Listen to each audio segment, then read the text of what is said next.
everyone and welcome to Mr. Kumar English channel.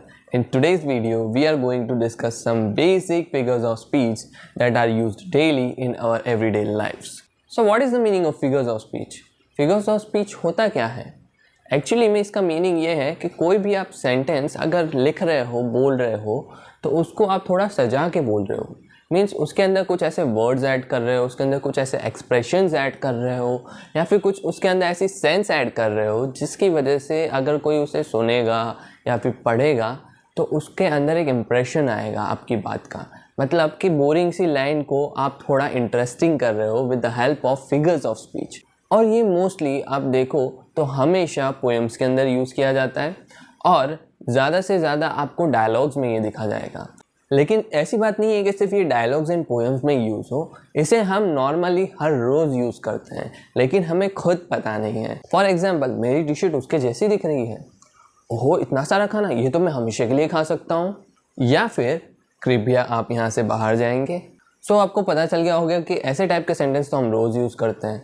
Means figures of speech तो हमारी life का part है. वैसे इस वीडियो का बेस्ट पार्ट ये होगा कि आपको आज मैं स्क्रीन पे ले जाऊंगा जिसके अंदर हम सारे फिगर्स ऑफ स्पीच अच्छे से समझेंगे in the written form.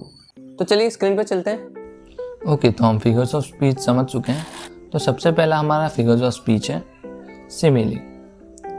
Simile क्या कहता है? Comparing different things by using as and like.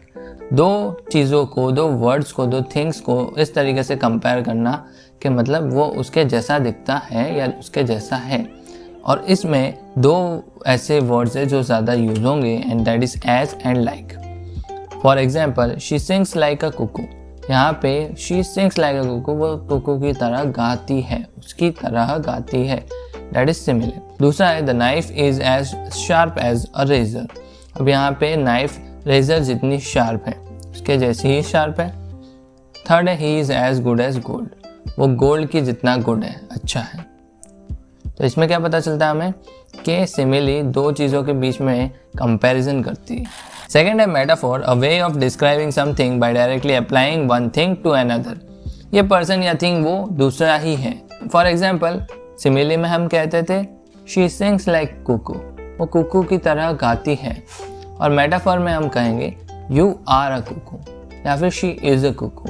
पहले क्या था सिमिली में कि उसको कंपैरिजन कर रहे थे. अब यहाँ पे क्या हुआ मेटाफोर में कि वो ही कुकू है. सेकेंड एग्जाम्पल है laughter is the music of the soul. तो यहाँ पे लाफ्टर को म्यूजिक का सोल बताया गया है. मतलब सिंपली लाफ्टर और सोल जो है कनेक्ट कर दिए गए डायरेक्टली. नेक्स्ट है life is a roller coaster. अब लाइफ एक रोलर कोस्टर है. अगर सिमिली होता तो life is like a roller coaster. तो यहाँ पे क्या हुआ, लाइफ को डायरेक्टली रोलर कोस्टर बताया गया है. थर्ड है रिपीटेशन. रिपीटेशन क्या कहता है? कोई भी एक वर्ड जो बार बार रिपीट हो रहा हो. For example, she sells seashells at the sea shore. ये आपने देखा होगा, सी दो बार रिपीट हो रहा है. मैन विल बी मैन, ये आपने बहुत अच्छे से सुना होगा, तो मैन रिपीट हो रहा है. थर्ड है over and over again. Over बार बार रिपीट हो रहा है. तो क्या हुआ, रिपीटेशन मतलब कोई भी एक वर्ड जो बार बार रिपीट होता है. सो हमारा फोर्थ फिगर्स ऑफ स्पीच है पर्सोनिफिकेशन. ये कहता है गिविंग क्वालिटीज और emotions to a non human thing और abstract idea like aid, share, job etcetera. Means living qualities and emotions non human thing को देना. For example, the wind howled in the night. तो howl तो ये wolf करते हैं ना, ये नॉन ह्यूमन है और इसको ऐसी लिविंग क्वालिटी दी गई. Sita heard the leaves of trees calling her name. अब यहाँ पे कॉलिंग हर नेम, ट्रीज की लीव्स उसका नाम पुकार रही है. इसका मतलब क्या हुआ कि लीव्स को क्या दे दिया हमने, यहाँ पे पर्सोनिफिकेशन करवा दिया. सो हमारा फिफ्थ फिगर्स ऑफ स्पीच है हाइपरबोल. हाइपरबोल का एक सिंपल मीनिंग होता है बढ़ा चढ़ा के बोलना. It means saying something exaggerated.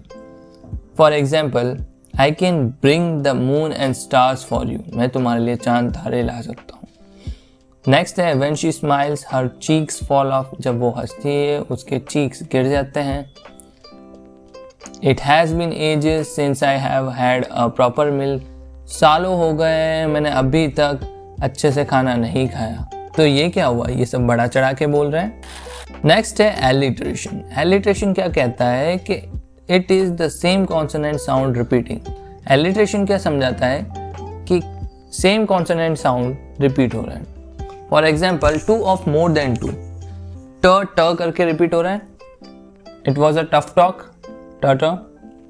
Quick question, who is this person, quick का क्यू क्यू, ओके। नेक्स्ट है dirty dolphins do across the ocean, dirty dolphins do. Next है purple pandas painted portraits, purp repeat हो रहा है। उसी तरीके से assonance होता है। Assonance says the first letter is different but the sound letter और the vowel is the same as the other words. Now what is it saying is कि वोवेल्स के साउंड बार बार रिपीट होते हैं। For example he fell asleep under the cherry tree, tree asleep, देखो आपने देखा होगा यहाँ पे साउंड जो है सेम सेम आ रहा है। The cat had a snack, a करके आवाज बार बार आ रही है। नेक्स्ट है clap your hands again and stamp your feet, clap hands again stamp, ये सब क्या है, एंड ये सब क्या है, ये मतलब क्या है कि वॉवेल का साउंड बार बार रिपीट हो रहा है। Now next figures of speech is pun. Pun का मतलब ये होता है कि making fun with words to add humour. आप वर्ड्स को इस तरीके से अरेंज कीजिए कि जब आप सुनोगे या फिर कोई सुनेगा इसे तो उसको फनी भी फील होगा और एक मीनिंग भी निकलती है। For example why teddy bears are never hungry, because they are always stuffed. अब यहाँ पे टेडी बियर स्टफ्ड टॉयज होते हैं और स्टफ्ड का मतलब पेट भरा हुआ होता है। तो यहाँ पे दो चीज़ों को एक साथ यूज़ किया है, मतलब दो मीनिंग निकल रही है। When two egoists meet, it's an eye for an eye। जब दो ईगो वाले इंसान मिलते हैं, आई फॉर एन आई होता है। एक तो बोलते हैं कि हाँ भाई मैं बड़ा हूँ, और दूसरी बात आँख के बदले आँख। थर्ड है a bicycle can't stand on its own because it's to tired. मतलब एक बाइसिकल कभी भी खुद के ज़रिए, मतलब खुद अकेली खड़े नहीं रहेगी क्योंकि वो टू टायर्ड है। टू एक तो होता है बहुत थका हुआ टू टायर्ड, और दूसरा होता है कि ये साइकिल के दो ही टायर होते हैं, इसीलिए वो अपने आप खड़े नहीं हो सकते।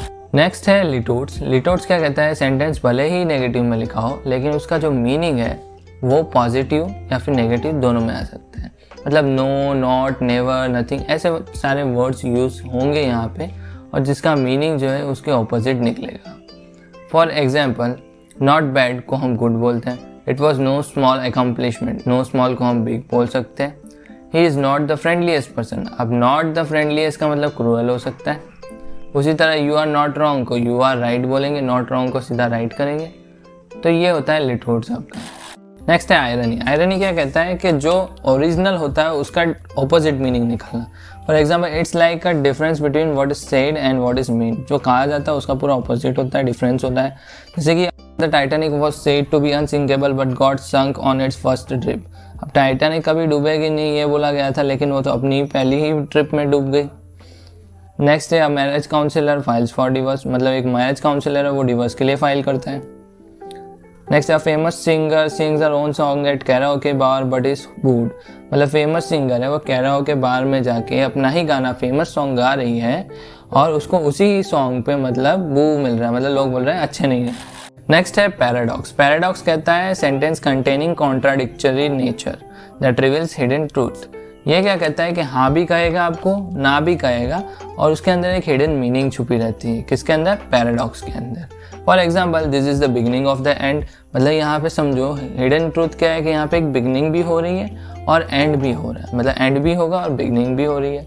नेक्स्ट है some of the biggest failures are successes. जो सबसे बड़े फेलियर्स हुए हैं वो सक्सेसेस हुए हैं। नेक्स्ट है save money by spending it.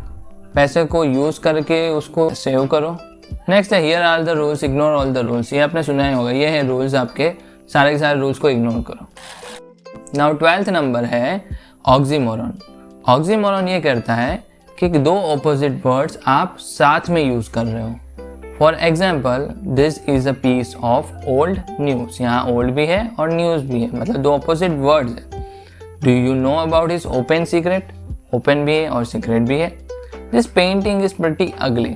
मतलब प्रिटी भी है और अगली भी है। सो ऑक्सीमोरॉन क्या कहता है, दो ऑपोजिट वर्ड्स साथ में यूज़ करना। नेक्स्ट है क्लाइमैक्स। क्लाइमैक्स क्या कहता है कि वैल्यू के हिसाब से वर्ड्स को असेंडिंग ऑर्डर में डिस्क्राइब करना। If you think that's bad it gets worse. पहले बैड था उसके बाद वर्स हुआ। नेक्स्ट है let a man acknowledge his obligations to himself, his family, his country and his God. पहले वो खुद की ऑब्लिगेशन पूरी करेगा, सबसे छोटी वैल्यू, सेकंड उसकी फैमिली की वैल्यू, फिर कंट्री, फिर भगवान। मतलब क्या है, यहाँ देख रहे हो आप असेंडिंग ऑर्डर, मतलब छोटे से बड़ी वैल्यू जा रही है, पहले सबसे छोटी थी और वैल्यू बेस बढ़ रहा है।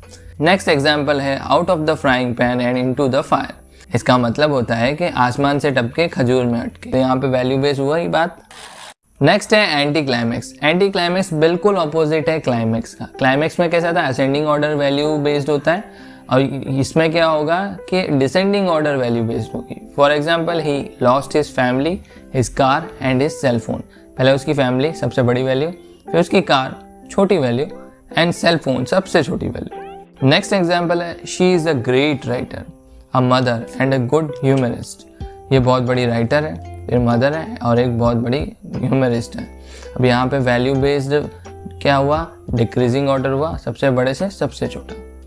सो फ्रेंड्स, ये थे सबसे easiest and most common figures of speech. ये जो था ये पार्ट 1 का था, पार्ट 2 मैं बहुत जल्दी अपलोड कर दूंगा। Okay, thank you.